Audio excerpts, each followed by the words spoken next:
네, 한 주간 쟁점에 대한 이슈들 패널들의 직감으로 예측해보는 시간. 자, 한판 직감. 오늘도 이 두 분과 함께하겠습니다. 김재섭 국민의힘 서울도봉갑 당협위원장 어서 오십시오. 안녕하세요. 도봉에서 온 김재소입니다. 그리고 최지은 민주당 부산 북강서울 지역위원장 어서 오십시오. 안녕하세요. 최지은입니다. 마스크 색깔이 굉장히 네, 협치를 강조하고 있습니다. 국민의힘을 상징하는 빨간색. 예, 알겠습니다.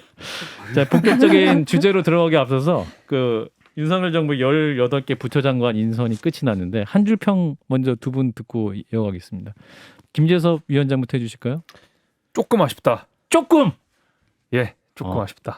조금 아쉽다. 예. 우리 자, 최지은 위원장은 윤석열 씨의 공정이 이런 것인가? 윤석열 당선자의 네. 공정이 이런 것인가? 네. 예, 한 줄 평. 공정이 무너졌습니까? 인선으로? 네, 뭐 실력주의, 능력만 있으면은 이렇게 예. 얘기를 했고, 그래서 할당제를 하면 안 된다, 여성 청년 하면 안 되고 무조건 실력 이렇게 예. 얘기를 했는데 지금 인선을 보면은 40년지기 친구, 신복, 뭐 음. 동문 예. 이렇거든요. 그래서 예. 윤석열 후보와의 인연이 실력의 잣대였나? 그러면 윤석열 후보를 알지 못하는 사람들은 다 실력이 없는 것인가? 이런 생각이 들죠. 점수를 매기면 몇 점입니까? 점수를 매기면 100점 만점에 한 20점 정도입니다. 그래도 빵점 아니군요. 저 김재섭 비대위원장 몇 점이었습니까? 조금 아쉬우니까 90점? 뭐 90점까지는 좀 그렇고요. 국민의힘에 살아있는 양심이에요. 살아있는 양심. 자, 국민의힘의 살아있는 양심 몇 점입니까? 네, 뭐 점수를 매기긴 좀 뭐하지만 어쨌든 꽈락정은 넘었다. 뭐 이렇게 제가 꽈락은 면했다. 평가를 하는데 21점? 왜냐면 예. 그러니까 사실 뭐 계속 정호영 후보자에 대한 이야기들이 많이 나오는데 예. 특히 윤석열 당선인이 조국 전 장관에 대한 수사에 어떤 책임을 지고 하셨었고 예. 거기에 대해서 대선 주자로 급부상하게 된 결정적인 계기였고 음. 또 마찬가지로 국민의힘이 정권을 되찾게 된 또 결정적인 계기 중에 하나거든요. 예. 조국 전 장관을 향한 여러 가지 입시 비리 의혹들, 그다음에 뭐 사모펀드 등등이 있었는데 정호영 후보자에게 동일한 기준을 갖다 댔을 때 과연 정호영 후보자가 국민의 눈높이에 보건복지부 장관으로서 충분한 사람이었냐에 대해서는 좀 회의적이죠. 김용태 네. 국민의힘 최고위원이 오늘 말 잘한 겁니까? 저는 잘했다고 생각하고요. 예. 저 당선인께서 이런 말씀하셨어요. 처음에 인수위가 출범하던 때 국민의 눈높이에 맞춰서 국정을 운영하시겠다는 말씀을 하셨거든요. 예. 불법은 아니겠죠. 그 부정의 팩트도 확인을 해야 되는 게 남아 있고요. 아직까지. 근데 당선인께서 말씀하신 대로 국민의 눈높이에서 바라봤을 때 부정이 아니라고 해서 정호영 후보자에 대해서 우리가 좋은 평가를 할 수 있느냐? 좀 거기에 대해서는 좀 비판적입니다. 예, 그래서 첫 번째 주제가 이제 민주당이 낙마 벼르고 있는 한동훈, 정호영 청문회 패스할까라는 주제가 되겠습니다. 자, 이 부분에 대해서 이제 우리 진 작가님과 김상희 소장의 의견부터 들어볼까요? 진 작가님부터.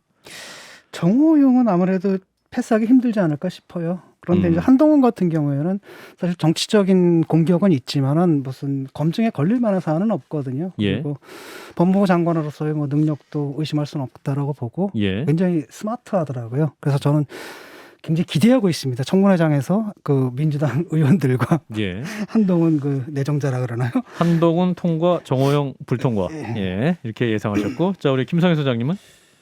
예, 정호영 후보자 얘기는 더 할 것도 없을 것 같고요. 한동훈 검사는 지금 본인이 하고 있는 게 법무부 장관, 으로서 국회 출석해서 입법부와 행정부 사이에서 가교 역할을 해야 되는 게 되게 중요한 일인데 예. 거기에 대한 판단이 없는 것 같아요. 그래서 같이 정치를 해야 하고 행정부 운영하는 데서 가장 가까이 지내야 될 민주당 의원들에게 야반도주로 그냥 명명을 하지 않습니까? 검사 생활 너무 오래 하셔서 세상 모든 사람이 범죄자이거나 비범죄자이거나 이렇게 구분하는 것을 그냥 너무 드러내놓고 보이시는 것 자체가 좀 부적절하지 않나. 예, 다 내 맘대로 할 수 있다는 생각으로 장관 역할은 좀 부적절할 것 같은데 어떻게 하시는지 좀 지켜보겠습니다. 김재섭 위원장. 저는 그렇지는 않다고 생각을 하는 게 제일 민주당에서 많이 지적하는 것이 소위 말하는 검찰공화국의 시작이 아니냐라는 그런 지적이거든요. 근데 예. 저는 이게 사실 이제 굉장히 정치적인 공격이라고 생각이 드는 이유가 뭐냐면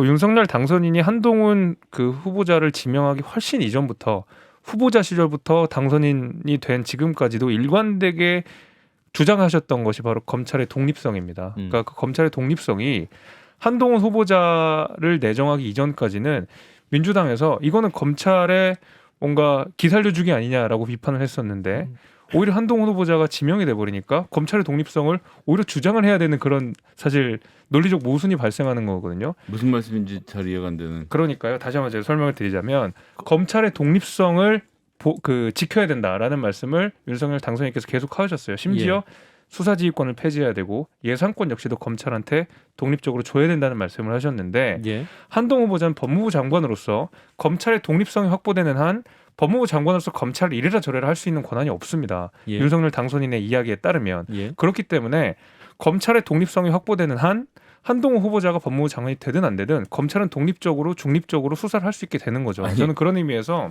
보통 유권자들은 한 식구라고 생각할 것 같은데. 한 식구라고 해가지고 제도적으로 분리하는 거 아니겠습니까? 계속 그런 비판들이 나오기 때문에 검찰의 독립성을 확보를 해야 된다라는 말씀을 사실 후보자 시절부터 당선인까지 일관되게 유지를 해왔기 때문에 예. 저는 한동훈 후보자가 예를 들면 검찰총장이나 중앙지검이나 이런 데를 가서 음. 주요 요직을 맡았으면 음. 그 검찰공화국이니 아니면 뭐 한식군이라는 비판이 그래도 납득이 되겠는데 네. 법무부 장관은 오히려 검찰의 독립성이 확보되는 한 오히려 검찰과 한 발짝 떨어질 수밖에 없는 김선희 소장님 직책이거든요. 질문은 그러니까 이제 대통령도 검찰총장 출신이고 또 한동훈 법무부 장관도 이제 검사장 출신이기 때문에 이 검찰 조직이 뭐 딱히 어떤 독립을 외칠 필요도 없이 그냥 하나로 움직이는 것이 아니냐라고 이제 주장을 하시는 거죠. 아니 법무부 장관이 되는 순간 검찰이 아닌 것이고 대통령 당선이 되는 순간 검찰이 아닌 것이죠. 근데 과거에 검찰이었던 것이 문제가 된다 그러면 예.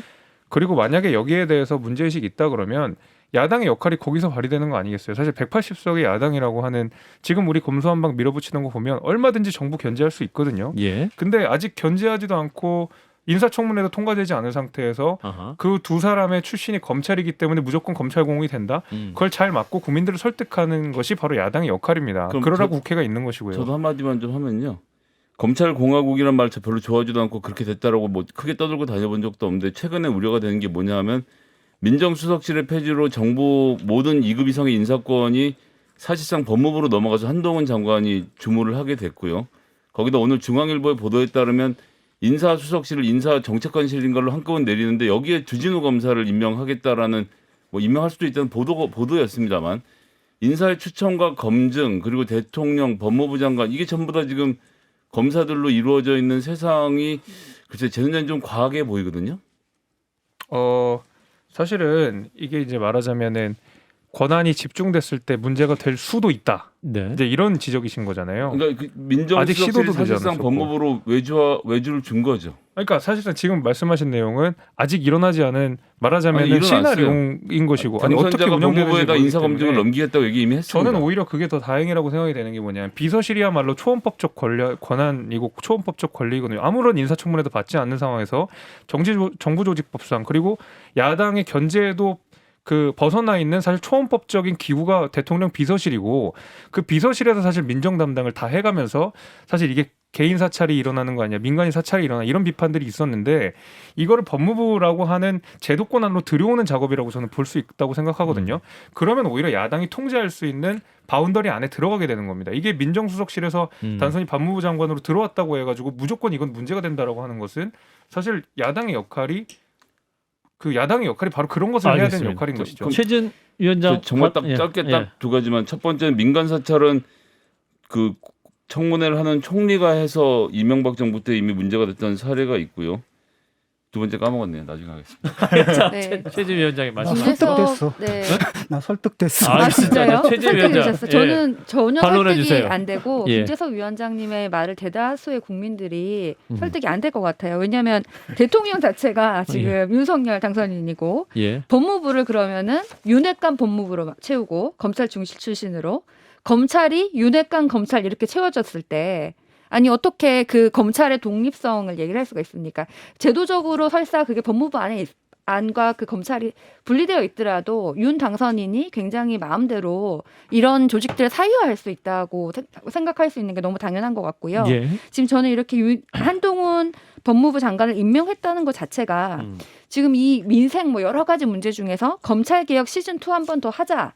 라고 이렇게 그냥 밝히는 것 같고 이게 굉장히 정무적으로도 민주당 안에서도 뭐 검수완박에 대해서 장점 단점 이런 논의가 있었는데 한동훈 임명을 하자마자 뭐 이걸 분란대 기름 부은 꼴로 이번에는 이제 우리가 검찰 개혁을 저지해야 된다 이러면서 민주당이 오히려 똘똘 뭉쳐가지고 더 이렇게 싸움을 만들자게 싸움을 더 크게 할 수밖에 없는 상황이거든요. 그래서 극단적인 이 진영 정치, 대결 정치로 오히려 몰고 가는 것이 이게 검찰개혁 시즌2를 한 번 더 하자라는 걸로만 보이지 이게 뭐 정무적으로도 윤석열 당선인이 잘한 것 같지가 않고 그리고 지금 한동훈 법무부 장관에 대한 뭐 우리 지난번에 뭐 검언 유착, 고발 사주 여러 가지 일이 있었고 실제로 비밀번호를 주지 않아가지고 무혐의를 받은 이런 사실들이 있었는데 나오자마자 법무부 장관을 한다는 것이 국민 정서에도 맞지 않는다고 보이고요. 그러니까 저는 하여튼 이 지금 뭐 검찰의 독립성 뭐 이런 얘기를 하는 것은 오히려 예, 정말 마무리해 중립적인 주세요. 새로운 인사를 앉혀가지고 하는 건 몰라도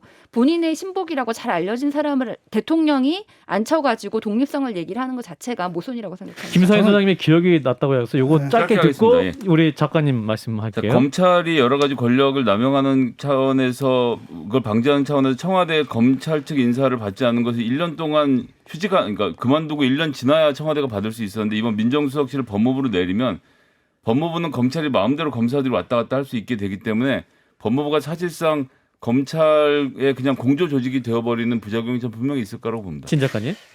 자꾸 그 비밀번호 얘기를 하는데 말이죠. 그러니까 법 공부하셨잖아요. 자기 방어권이 있잖아요. 자기 방어권이 있잖아요. 그건 헌법적 권리잖아요, 사실은. 근데 그거를 자꾸 시비를 걸어가지고 그걸 안 냈으니까 넌 유죄다라는 유죄 심증을 마구 하는 게 이게 법관념이 맞습니까? 이재명 후보도 안 냈잖아요. 그다음에 그거 자랑했지 않습니까? 사고 쳤을 때는 절대 핸드폰 뺏기지 말아라. 그랬던 분들이 이제 그런 얘기를 하는 게 그렇고 지금 검찰 개혁이 실패한 겁니다. 무슨 얘기냐면 누가 들어올지 가지고 벌써 걱정하잖아요. 근데 문제는 뭐냐면 검찰 개혁이라는 게 제대로 됐다면 그 누구를 앉는다 하더라도 설사 악의를 가진 사람이 앉는다 하더라도 그런 문제가 발생하지 않게끔 했어야 된다는 거예요. 근데 여러분들 지금 3년 내내 그놈의 검찰 개혁 이제 신물이 나거든요. 그렇게 했는데 뭐예요 지금 앉아가지고 자기들이 짜놓은 틀인데 거기서 누가 올까 그것에 의해서 망가질 거다라고 하면 그 개혁은 하나만한 개혁이었다는 겁니다. 그 사실 인정하셔야 돼요. 반론하시겠습니까? 네, 저도 예, 먼저 우리 김재섭 위원장 하시고 이어서 김 저도 소장님. 반론 좀 하겠습니다. 예. 네. 그 이제 뭐 아까 핸드폰 얘기는 사실 그 자기부지 금지의 원칙이 헌법적으로 보장되는 권리고 불리한 진술을 하지 않을 수도 있고 불리한 증거를 여기에 대해서 제출하지 않는 그러니까 특히 이제 핸드폰 같은 경우에는 이미 어느 정도 이제 미국 판례로는 형성이 되고 있는 상황이기 때문에 그 문제를 자꾸 원칙을 하시면 안 될 것 같고 지금 한동훈 내정자에 대한 공격들을 보게 되면 사실 이제 우리 최지은 대변인 말씀하신 대로 전부 가정에 기초해 있어요. 이거 윤핵관이 되면 이렇게 될 것이고 이렇게 될 것이고 모든 것을 다 가정에 기초해서 이 사람이 잘못됐다라고 이야기하시면 안 되고 인사청문회라고 하는 것은 그리고 이 사람이 어떤 사람인지 그 야당에서 통과시킬지 말지는 앞으로 이렇게 될 것이니까 맞겠다는 것이 아니라 이 사람이 그동안 어떻게 살아왔고 어떤 윤리적 법적 문제가 알겠습니다. 있는지를 검토하셔야죠. 예, 두 분 반론 누구부터 하실까요? 우리 최지은 네, 위원장부터. 뭐 지금 핸드폰은 제가 지금 얘기한 여러 가지 이유 중에 하나였지. 그 핸드폰 때문에 뭐 저는 이거 비밀번호를 오히려 그 주고 협조할 수 아니, 있다고 또 생각을 하는데 이것 때문에 불법이기 때문에 법무부 장관이 돼서 안 된다고 얘기를 한 것이 아닙니다. 민주당 그런데 의원들이 한 기본적으로 가지의 리걸 마인드가 그냥 아예 없어요. 난 이게 일단 한 다른 가지의 듣고. 여러 가지 사유 중에 최근에 이런 일이 있었던 사람을 굳이 법무부 장관으로 임명을 해야 되냐라고 얘기를 한 것이고요. 그다음에 법무부 장관에 지금 뭐 이거 다 가정이라고 하셨는데 그러면 많은 경우에 지금 이런 것이 있었을 때는 이렇게 예상되기 때문에 미리 준비를 하자라고 하는 것이 정책이죠. 다 지나고 나서 하면은 그게 뭐 역사서 쓰는 사람이지 이런 것들을 가정을 해가지고 미리 사전에 준비를 하는 것이 그 인사에 대해서 청문회에서 마땅히 필요한 일이라고 생각을 합니다. 김 소장님. 검찰공화국이 되면 어떤 일이 벌어지는 거예요? 난 이게 잘 모르겠는데 내 삶에 어떤 변화가 있어요? 전 우리 그런 국민들 거죠. 대다수의 삶에. 제 삶에는 사실은 저도 지금 진중권 작가님의 동의를 하는 것은 검찰 개혁에 대해서 모든 문제가 읽혀가지고 시즌 2가 되는 것을 저도 반대를 해요. 그래서 이렇게 논란이 많은 사람을 인사를 해서 우리 삶에 그렇게 도움도 되지 않는 것 같은 우리 제 삶에서 아침부터 저녁까지 검찰에 아무 관련이 없었던 삶을 살던 사람이 검찰개혁 시즌2로 모든 뉴스가 잠식되는 것을 반대하기 때문에 한동훈 법무부 장관을 반대를 하는 겁니다. 김 소장님. 그래서 거기에 예. 동의를 하는데 다만 우리 그 많은 사람들이 검찰공화국에 대해서 무서워하는 것은 죄가 없어도 만들 수가 있고 죄가 있어도 권력이 있으면 봐줄 수가 있고 봐주기식 수사를 한 예가 그동안 있기 때문에 거기에 대해서 사람들이 걱정을 하는 것이죠. 문재인 정권에서 말이죠.